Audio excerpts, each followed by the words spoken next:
The morning sun streamed through the tall windows of Kensington Palace as William sat in his private study, reviewing the day's schedule. Kate was in the garden with their children, their laughter echoing through the corridors like music. It was one of those perfect moments that made him forget about the weight of royal duties pressing on his shoulders. The phone rang, cutting through the peaceful atmosphere like a knife. William glanced at the caller ID and saw his father's private number. Something in his chest tightened as he answered. "William," came Charles's voice, heavy with emotion. "I need you and Catherine to come to Windsor immediately. We need to talk." The drive to Windsor Castle felt longer than usual. Kate sat beside him in the car, her hand resting gently on his arm. She could sense his tension without him saying a word. They had been married long enough for her to read his moods like a familiar book. "Whatever it is, we'll face it together," she whispered, squeezing his hand. When they arrived at Windsor, Charles was waiting in the oak room, his usual composed demeanor cracked with visible strain. The Queen sat in her favorite chair, her hands folded in her lap, but William noticed the slight tremor in her fingers. "Please, sit down," Charles said softly. The next few minutes changed everything. The words that came from his father's mouth seemed to echo from a great distance. Cancer, advanced stage, limited time. The medical team had done everything possible, but the diagnosis was clear and final. William felt the world shift beneath him. This woman who had been the steady anchor of their family, the nation, and the Commonwealth for over 70 years was facing her final battle. Kate's hand found, his gripping tightly as tears began to form in her eyes. The Queen, however, remained remarkably composed. "I want to discuss how we move forward," she said, her voice steady despite everything. "There are arrangements to be made, duties to be redistributed, and most importantly, I want to ensure the family is prepared." Over the following weeks, the palace became a hub of quiet activity. Medical specialists came and went discreetly. Family members visited more frequently, though the public remained unaware of the gravity of the situation. The Queen insisted on maintaining her schedule as much as possible, determined to fulfill her duties until the very end. William watched his grandmother with a mixture of admiration and heartbreak. Even in her weakest moments, she displayed the same grace and dignity that had defined her reign. Kate became an invaluable source of support, helping coordinate family visits and ensuring the grandchildren spent precious time with their great-grandmother.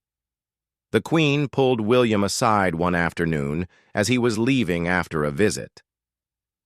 "I want you to know how proud I am of the man you've become," she said, her eyes bright despite her frail appearance. "You and Catherine will lead this family with the same love and dedication you've shown me." As autumn approached, it became clear that time was running short. The Queen's appearances became less frequent, and the family began preparing for the inevitable. William found himself taking on more responsibilities, working closely with his father to ensure a smooth transition while trying to shield his children from the full weight of what was happening. The bond between William and Kate grew even stronger during this difficult time. She became his rock, offering comfort when the pressure seemed overwhelming and wisdom when difficult decisions needed to be made. Together, they prepared not just for the loss of a beloved family member, but for the moment when their lives would change forever. Late one evening, as they sat together in their private quarters at Kensington Palace, Kate looked at her husband and saw the weight of the future in his eyes. "She's taught us everything we need to know," she said softly. "We're ready for whatever comes next." William nodded, knowing that their journey was about to take a turn that would test everything they had learned about duty, service, and love. The Queen's legacy would live on through them, and they were determined to honor it with the same grace and dignity she had shown throughout her remarkable life. The Scottish Highlands were painted in shades of gold and crimson as September arrived at Balmoral Castle. The Queen had always loved this place, finding peace in the rugged beauty of the landscape and the simple rhythms of country life. It seemed fitting that she would spend her final days here, surrounded by the wild beauty she cherished. William and Kate had moved temporarily to Scotland, bringing their children to be close to their great-grandmother. The castle, usually filled with the formal protocols of royal life, took on a more intimate atmosphere. Family meals were shared around smaller tables, and conversations flowed more freely than they ever had in London. The Queen's condition had deteriorated, but her spirit remained unbroken. She spent her mornings in the morning room, looking out over the gardens she had helped design decades earlier. Kate often joined her there, bringing tea and biscuits while they watched the deer graze in the distance. "Tell me about the children's school," the Queen would ask, her eyes lighting up as Kate shared stories about George's football matches and Charlotte's love of art. These simple conversations brought her more joy than any state function ever had William found himself treasuring every moment with his grandmother. They would take slow walks around the castle grounds when she felt strong enough, stopping to rest on benches that overlooked the River Dee. During these quiet times, she shared memories of her childhood, her coronation, and the decades of service that had defined her life. "I never imagined I would be queen when I was young," she told him one afternoon, her voice soft but clear. "But life has a way of preparing us for our destiny, even when we don't recognize it at the time. You've been preparing for this role your entire life, William, and you're ready." The family gathered each evening in the drawing room, sharing stories and looking through old photograph albums. Charles would read aloud from letters the Queen had received from world leaders, while Anne organized the grandchildren in quiet games. These evenings felt sacred, each one a gift that none of them wanted to end. Kate watched her husband during these gatherings, seeing how he absorbed every detail, every story, every piece of wisdom his grandmother shared. She could see him growing into the role that awaited him, even as his heart broke at the approaching loss. The Queen's doctors visited daily, but she had made it clear that she wanted to spend her remaining time with family rather than in medical treatments. She faced her situation with the same practical approach she had brought to 7 decades of royal duty, making peace with what couldn't be changed. One evening, as the family gathered for what would be their last dinner together, the Queen looked around the table at each face. Her children, grandchildren, and great-grandchildren were all there, representing the future of the monarchy she had dedicated her life to serving. "I want you all to know," she said, her voice carrying clearly through the room, "that my greatest achievement wasn't anything I did as Queen. It was the family we built together. You are my proudest legacy." William felt tears in his eyes as he looked at this remarkable woman who had shaped not just his life, but the lives of millions around the world. Kate reached for his hand under the table, offering silent support as they prepared to say goodbye to an era. The Queen retired early that night, but not before spending a few private moments with each family member. When she reached William and Kate, she held both their hands in hers. "Take care of each other," she whispered. "The crown is heavy, but love makes it bearable. Remember that always." As they helped her to her room, both William and Kate knew that.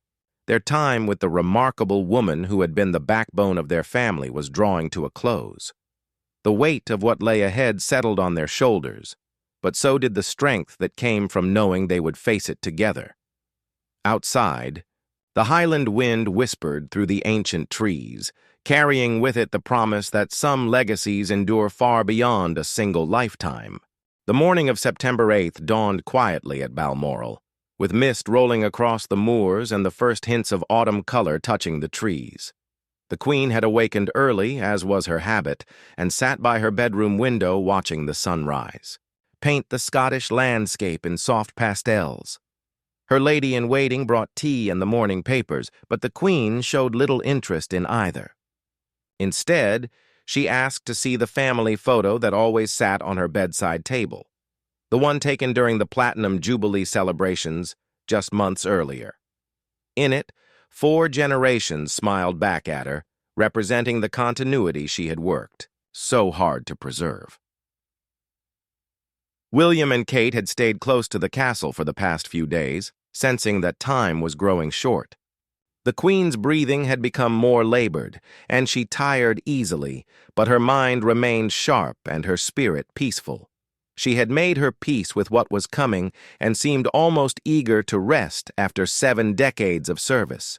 Dr. Douglas Glass, the Queen's physician, had been monitoring her condition closely. That morning, he spoke quietly with Charles about what to expect in the coming hours.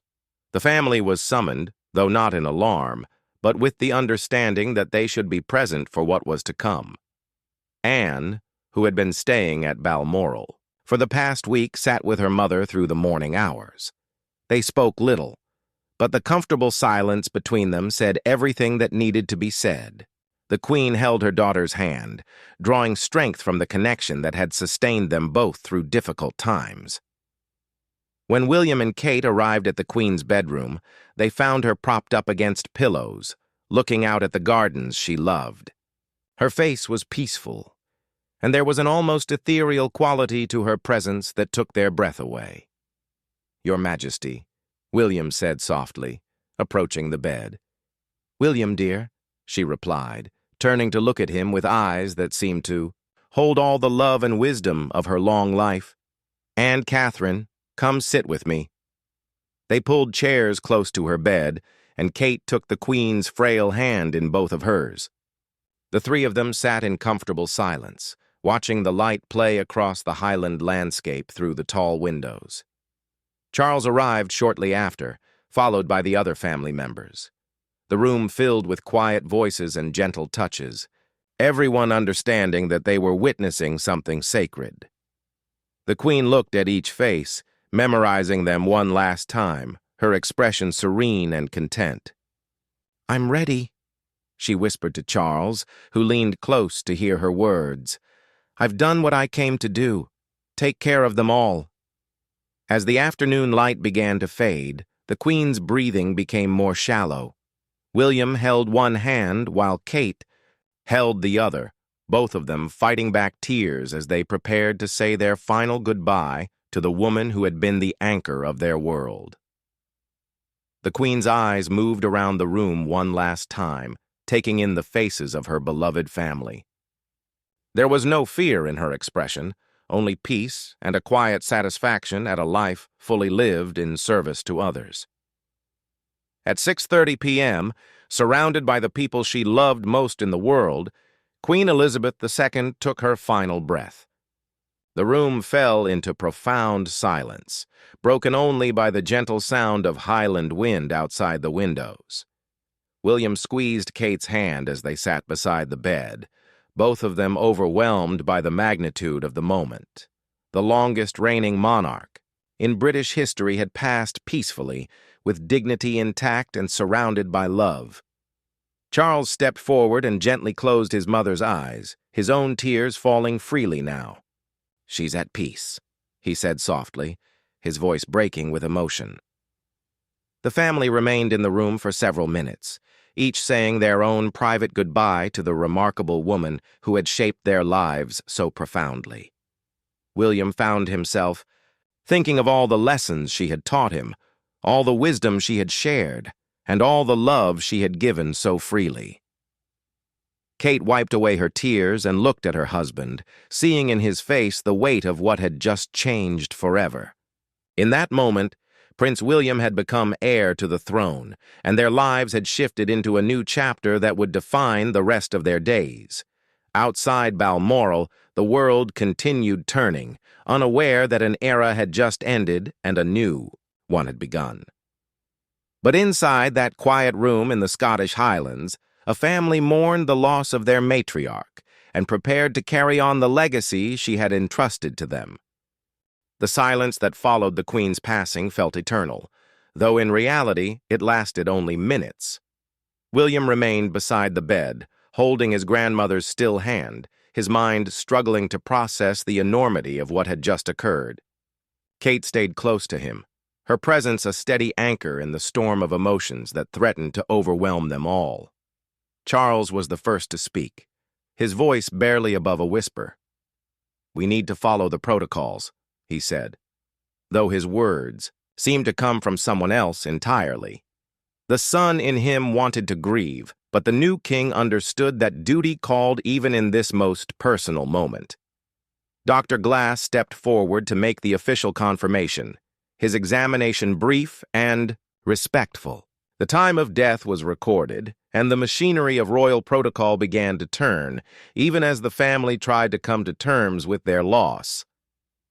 William found himself thinking of his children, who were playing in another part of the castle, unaware that their great-grandmother had just passed away. How do you tell a child that someone so important, so seemingly permanent, is gone forever? "We should tell the children together," Kate said softly, reading his thoughts, as she so often did.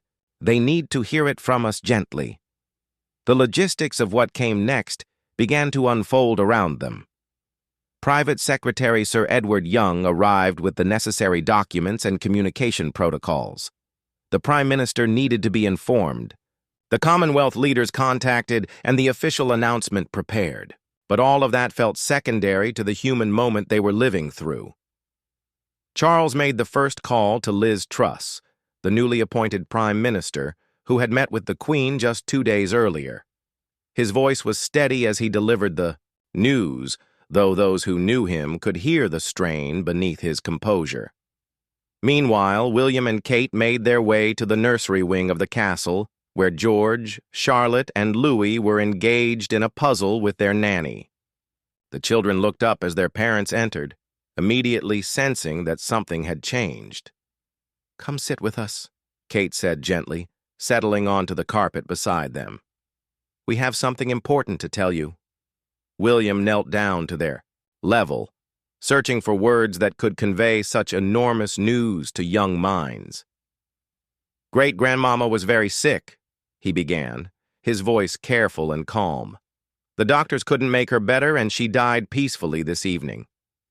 George, at 9 years old, was the first to understand." His face crumpled, and William immediately pulled him close. Charlotte asked if it hurt, and Kate assured her that their great-grandmother felt no pain, that she simply went to sleep surrounded by people who loved her. Little Louis, not quite understanding death, but sensing the sadness around him, climbed into his mother's lap. The family held each other close, sharing their grief in the way that families do, with tears and hugs and whispered comfort. Back in the main part of the castle, preparations continued for the public announcement.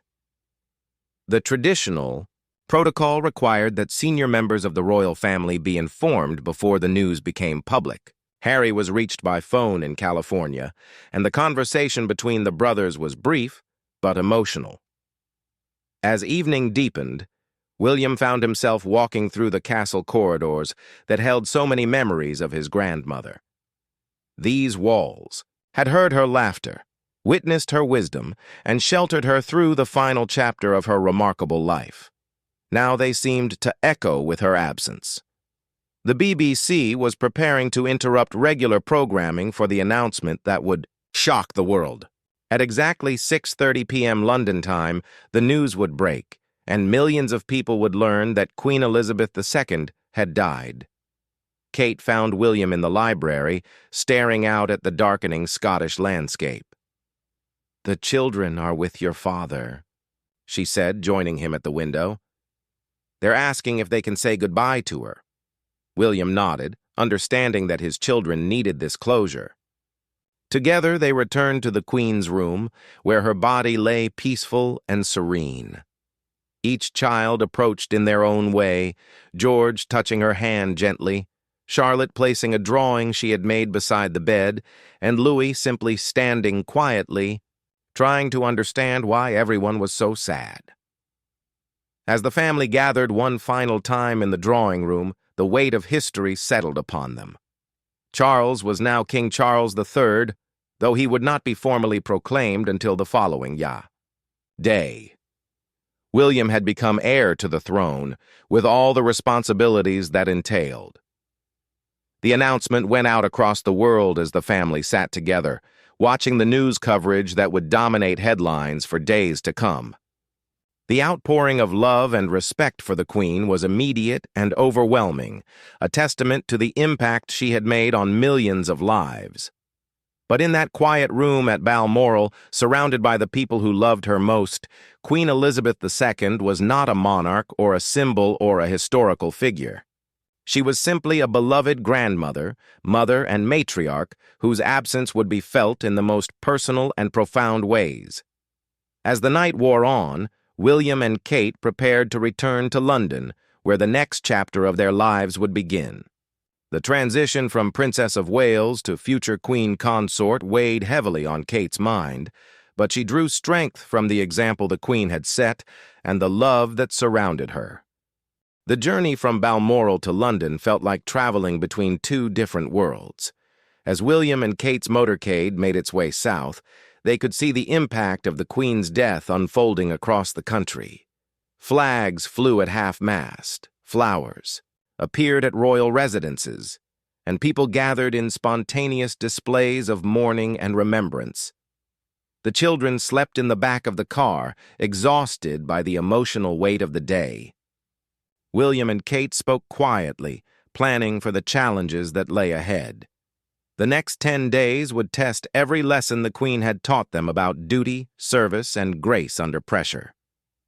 At Buckingham Palace, crowds had already begun to gather despite the late hour. People of all ages stood in respectful silence, many holding flowers or photographs of the Queen. The spontaneous outpouring of grief was both touching and overwhelming, a reminder of the deep connection the monarchy had forged with the British people over 7 decades.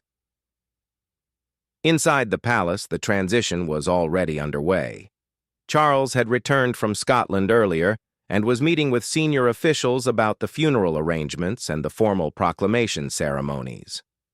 The complexity of organizing a state funeral for someone who had been a constant presence for most people's entire lives was staggering.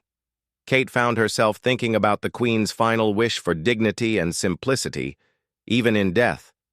Despite the grandeur that would necessarily surround the funeral, the family was determined to ensure that the ceremonies reflected the woman they had loved, not just the monarch the world had admired.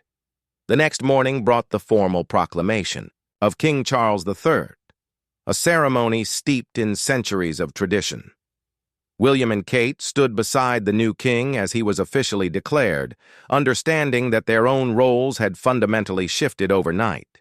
William was now heir apparent, and Kate would one day be Queen Consort, responsibilities that felt both natural and overwhelming. The days that followed blurred together in a series of meetings, ceremonies, and public appearances. The Queen's body was brought to London, and hundreds of thousands of people lined the streets to pay their respects. William and Kate walked alongside the procession, witnessing firsthand the love and respect the British people had for their grandmother. Throughout it all, Kate proved to be William's steadiest support. She helped him prepare for speeches, offered comfort when the emotion threatened to overwhelm him, and managed their children's needs while dealing with her own grief. The Queen had prepared her well for this moment, though neither of them had imagined it would come so soon. The lying in state at Westminster Hall drew people from around the world. The queue stretched for miles, with people waiting for hours just to spend a few moments in the presence of the Queen's coffin.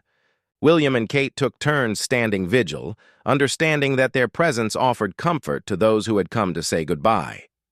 During one of these vigils, Kate noticed an elderly woman who had waited in line for 12 hours. Tears streamed down the woman's face as she approached the coffin, and Kate found herself moved by the raw emotion of the moment. This was not just about protocol or tradition. This was about genuine love and loss felt by millions of people. The international response was equally overwhelming. World leaders arrived in London for the funeral, and messages of condolence poured in from every corner of the globe.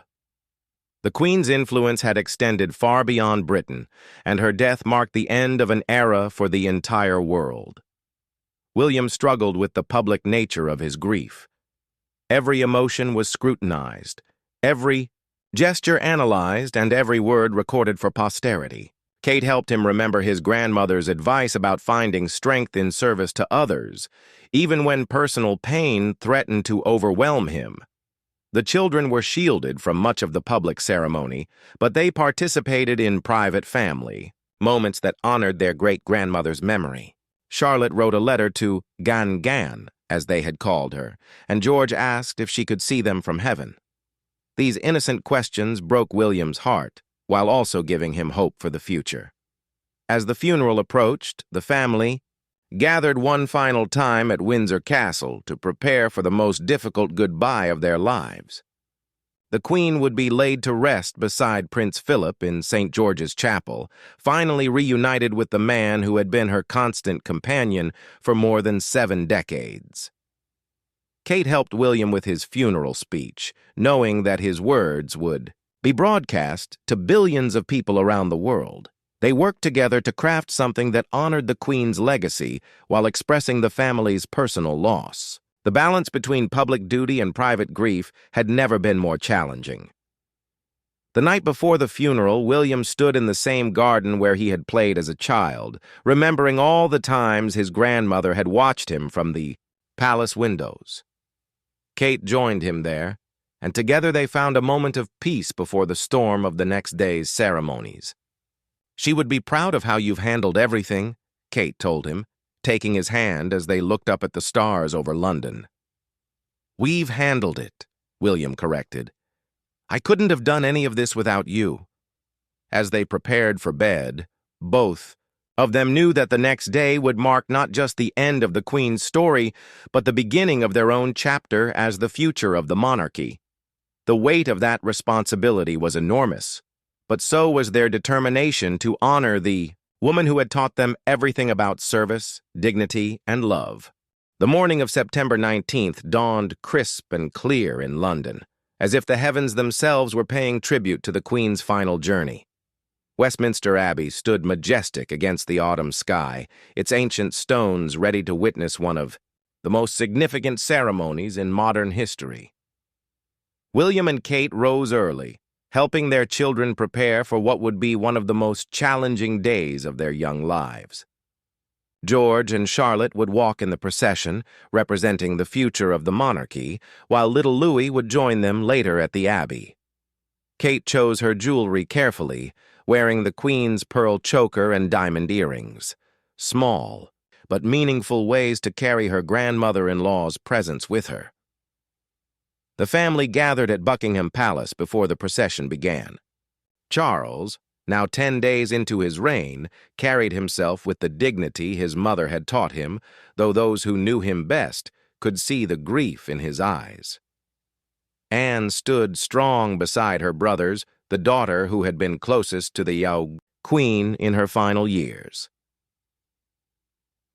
As they prepared to leave for Westminster Abbey, William took a moment to look back at the palace that had been his grandmother's home for so much of her reign. The building seemed different now, forever changed by her absence, yet still holding the echoes of her laughter and the memory of her unwavering presence. The procession through London was unlike anything the city had ever seen. 2 million people lined the streets, many having camped overnight to secure their spots. The silence was profound as the Queen's coffin, draped in the royal standard and topped with the imperial state crown, made its way through the heart of the capital she had served for 7 decades. William walked directly behind the coffin, his face composed but his heart breaking with each step. Kate walked separately with the royal women, her own grief carefully contained behind the mask of duty she had learned to wear so well. The weight of the moment pressed down on all of them, but they drew strength from the sea of faces showing their own love and respect for the Queen. Westminster Abbey filled with 2,000 guests, representing every corner of the Commonwealth and beyond. Presidents and prime ministers, kings and queens, Celebrities and citizens all gathered to honor a woman who had touched their lives in some way. The Archbishop of Canterbury spoke of the Queen's faith and service, but it was the personal moments that meant the most to the family. When William rose to deliver his eulogy, his voice was steady despite the emotion threatening to overwhelm him. He spoke of his grandmother not as a monarch, but as a woman who had taught him about duty, compassion, and the importance of putting others before yourself. She showed us that true leadership comes from service, he said, his eyes finding Kate's face in the congregation. That strength can be gentle, and that love is the greatest legacy any of us can leave behind. Kate felt tears threatening as she listened to her husband honor the woman who had welcomed her into the family with such warmth and guidance. The Queen had taught her that being royal wasn't about privilege, but about responsibility, and she was determined to carry that lesson forward. The service concluded with the national anthem, sung by 2,000 voices in harmony. As the final notes faded, the Queen's coffin was carried from the Abbey for the last time, beginning its journey to Windsor Castle, where she would be laid to rest. The drive to Windsor gave the family a brief moment of privacy before the final ceremony. William and Kate sat with their children, explaining what would happen next and helping them understand that this was their final goodbye to their beloved great-grandmother. At St. George's Chapel, the ceremony was smaller and more intimate. Only family and close friends gathered in the space where the Queen had worshipped for so many years. The Dean of Windsor spoke of resurrection and eternal life, offering comfort to those who mourned while celebrating a life of extraordinary service. As the Queen's coffin was lowered into the royal vault, William felt the full weight of what they were losing.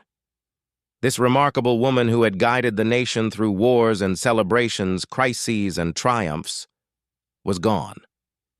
But her legacy lived on in the values she had instilled and the example she had set. Kate watched her husband say his final goodbye and saw in his face the future king he was becoming. The Queen had prepared him well for this moment, though none of them had wanted it to come so soon. She took his hand as they left the chapel, knowing that they would face whatever came next together. The reception at Windsor Castle was subdued but warm, filled with stories and memories of the Queen's remarkable life. World leaders shared personal anecdotes, family members recalled private moments, and everyone present seemed to understand that they had witnessed the end of an era. As evening approached, the official guests departed, leaving only the family to say their private goodbyes. William and Kate walked through the castle gardens with their children, pointing out the places where their great-grandmother had loved to spend time. "Will we see her again?" Charlotte asked, her small hand tucked into Kate's. "In our hearts," Kate replied. "She'll always be with us. Every time we help someone, every time we do our duty, every time we choose love over fear, she'll be there." That night, as William and Kate returned to their own home, they carried with them the weight of the Queen's legacy and the promise they had made to continue her work. The woman who had shown them what it meant to serve with dignity and endless devotion was gone, but her influence would guide them for the rest of their lives. The funeral had been a farewell crowned with dignity, a perfect tribute to a life lived in service to others. As the world began to adjust to life without Queen Elizabeth II, William and Kate prepared to carry her legacy forward, knowing that the greatest honor they could give her was to love and serve as she had taught them. In death, as in life, the Queen had shown them what it meant to face the future with grace, courage, and an unshakable commitment to duty. Her final lesson was perhaps her greatest, that true nobility comes not from titles or crowns, but from the endless devotion we show to those we serve.